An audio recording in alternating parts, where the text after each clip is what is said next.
Hello there, Scorpios, fellow Scorpios, I should say. I'm getting ready to do a little tarot insights for the next few days coming up for us. Usually this is good for about 30 days because we're looking at one life cycle here. I have seen life cycles last as little as 20 minutes, but usually they're more like about 28, 30 days. So a life cycle just sets us up to learn something or to experience something. So we'll look at the setup. We'll also look at what that lesson or experience is, and then we'll look at what happens as we incorporate that lesson or experience into our life, and that'll be called the fulfillment of this life cycle. And the fulfillment of this life cycle is the seed to start off the next life cycle and set us up for our next lesson or experience. So right now I'm just clearing the cards. I am fighting a little bit of a sore throat, so you may have the wonderful pleasure, being sarcastic, of seeing me sipping my tea several times through this. And I'm just going to try and make it through as well as I can because I would like to get a video out there for everybody to be able to benefit from. So we'll just kind of see how well this works.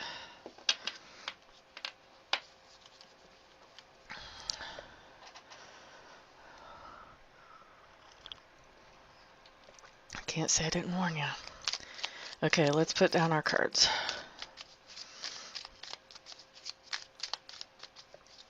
Scorpios.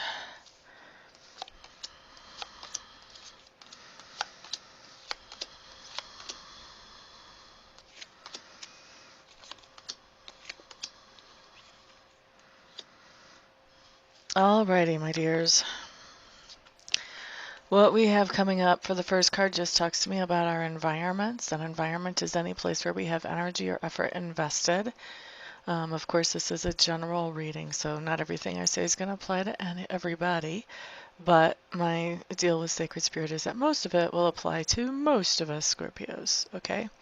So anyway, environment is any place where we have energy or effort invested.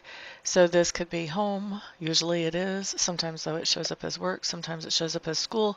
So I need you to be a little bit open about where this could be actually talking about. But there's something coming up about the environment that just says that we're a little frustrated where we are. There's something going on that is causing some frustration in our environment for us. The next card that I'm looking at talks to me about our subconscious leanings. And what we have here is that our subconscious is kind of catching that we've been a little bit distracted and scattered lately. And so the subconscious is working on bringing us back into focus and helping us focus on the things that are really important to us. The next thing I'm looking at talks to me about two different things, our communication style and also our learning style. So right now it looks to me like as far as learning style goes for this particular life cycle, we have certain things that we want to learn and we're very focused on those particular things. And really anything outside that we're kind of viewing as not necessary at the moment and staying pretty focused on whatever it is we're trying to learn about, even to the point of restricting ourselves a little bit actually. Now, as far as communication style, I think when it comes to this life cycle, we're being pretty quiet. We're keeping things to ourselves. We're not sharing a whole lot of information about what's going on with us in regards to this particular life cycle.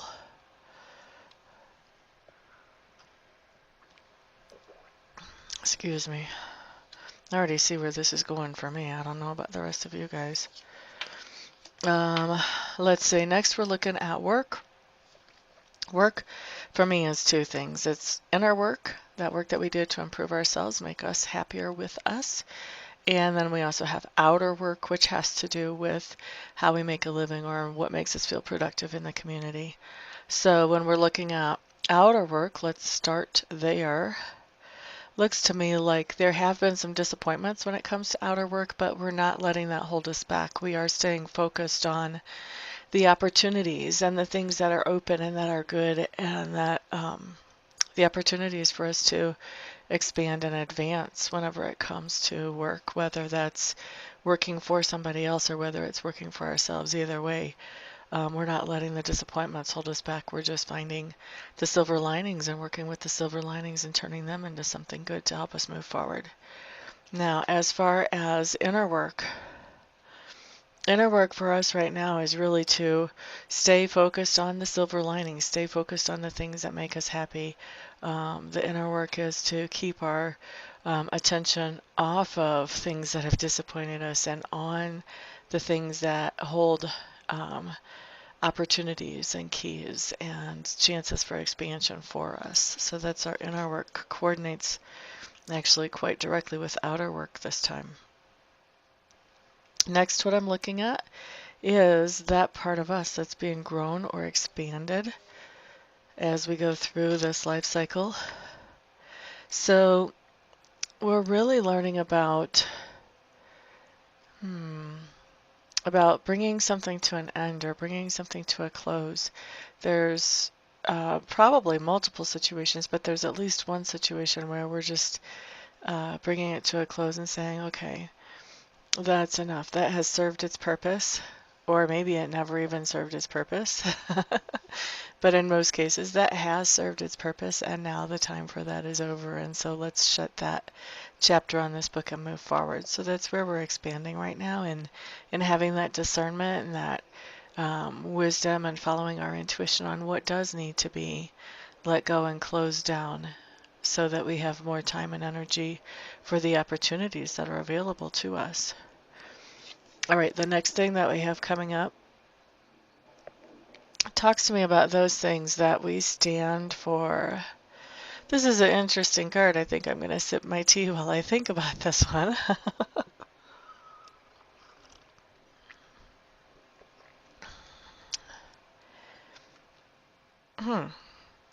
It looks like we had some kind of situation where we were generous to somebody, and what we did in our generosity actually didn't work out to bring the kinds of results that we expected. And so I think that we're still, even though it didn't bring those kinds of results that we expected, we're still happy with what we actually did. You know, we're not beating ourselves up for being generous just because it didn't work out the way that we thought it would. What is, well, yeah. I'm just debating whether I want to share this or not, but the prime example of this would be yesterday I went into the grocery market, and as I was walking in, there was this younger woman with two young kids with her. I mean, she was old enough to be the mom, but still a younger woman. And they were just sitting like on the curb, one of the curbs near the entrance, with a sign out basically saying that they needed food and that she had 3 small children. And that really ripped at my heart. And I just thought, as I was looking at her, I thought, this woman needs more help than I can give her. But I couldn't help but turn around and walk over to her and say, you guys just need food? And she said, yeah. And I said, do you have a place to stay? And she said, no. And, you know, and I had to tell her, well, I can't help you with a place to stay, but I can at least go in the store and buy you some food and bring it out for you. So I went in and got, you know, a chicken meal. No, not really a big expensive deal or whatever. But by the time I got it and got back out, the lady was already gone. So thankfully, I'm sure somebody came along that could help her with more than I could help her with. You know, and so that was not a huge big deal, but it was an act of generosity, and it was just a spur of the moment thing. And it's kind of what I'm talking about here. You know, there's some kind of act of generosity that we do that doesn't work out the way we expect it to. I mean, you know, in my case, she wasn't there. I didn't get to give her and her family the food. And here I am, a single person bringing home 8 pieces of chicken, 2 big family size sides. So, but I don't feel bad about doing that, and I'm happy for her that somebody came along that could help her more than me. So this is like that to me. This is, it doesn't have to be the same exact scenario. In fact, it probably won't be the same exact scenario for any of you. But something that you're standing up for, that you were generous and it didn't work out exactly the way that you thought it would, but you still feel good about what you did. Okay, so that's what this card is talking about. The next thing that I'm looking at talks to me about how other people perceive you, or I should say us, since I'm a Scorpio too. How do other people perceive us? This is kind of an interesting card to see here.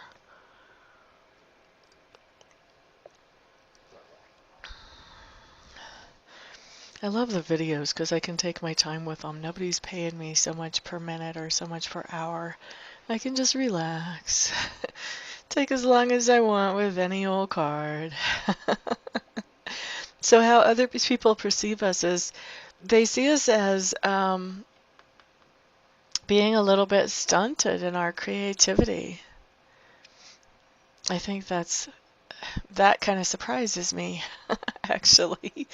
But they see us as really maybe not quite having as many ideas as we would normally have, or maybe feeling a little bit stumped as far as inspiration and things that we want to be doing right now. Interesting that that's the perception. I kind of don't think people are right with that perception of us. But hey, everybody gets to have their own opinion, right? So anyway, everything that we've talked about so far, my fellow Scorpios, is all present tense. That's stuff that you're probably already going to recognize. If you don't recognize much of it or any of it, then this reading was probably not intended for you, and I wouldn't even bother to continue listening, because next we're going to be getting into stuff that it may be stuff you will recognize, or it may be stuff that's still coming in the future. But either way, if this already has been like striking out, I wouldn't hold too much stock with the rest of it. So I would actually just turn off the video and move on to something else. If, however, in a few days you start seeing some of the stuff that I'm talking about actually manifesting, then you may want to come back and re-listen to the video at that point. But for right now, if it's not hitting, then it's not for you. Let's just be very clear about that. All right, so the next thing that we're looking at is the lesson or experience of the life cycle.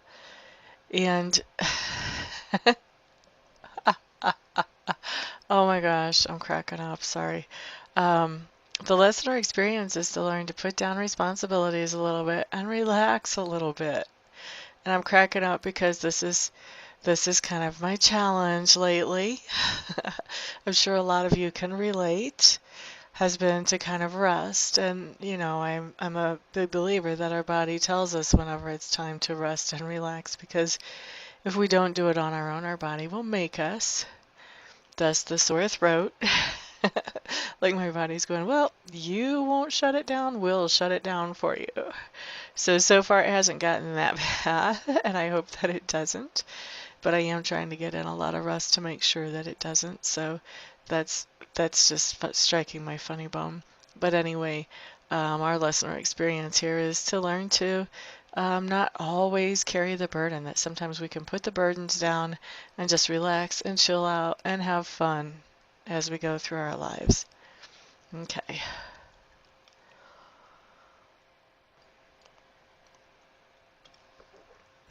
As we incorporate this lesson or experience into our life, we've got a few things going on.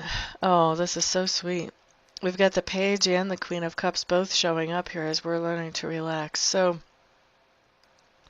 this talks about, as we start chilling out and relaxing, some of the people around us get a chance to express how they feel about us to us. And they are having more of a chance to enjoy us because we're just enjoying life.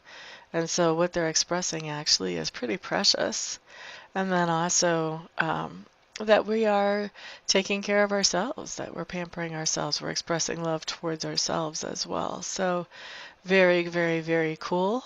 And then ultimate fulfillment of the life cycle is a cool card. It really talks about stress. As soon as I saw it and started digging in, the first thing that hit me is this is the release of stress, of letting stress go. And it's really, I think this is actually literally for a lot of us a matter of health, to be able to let that stress go so that it doesn't actually start manifesting in our bodies, because, we're not getting rid of it or releasing it in other ways, so it'll find a way. So, yeah. I don't know, that was a good reading for me. I hope it was a good reading for you guys and y'all can relate and that you find it helpful. Like I said, ultimate fulfillment is that you're releasing some stress, and that's making life much more peaceful and easy for you. And that's also the beginning of the next life cycle. Okay, everybody have a fantastic next 30 days or so, and I'll see you on the next video. Peace out.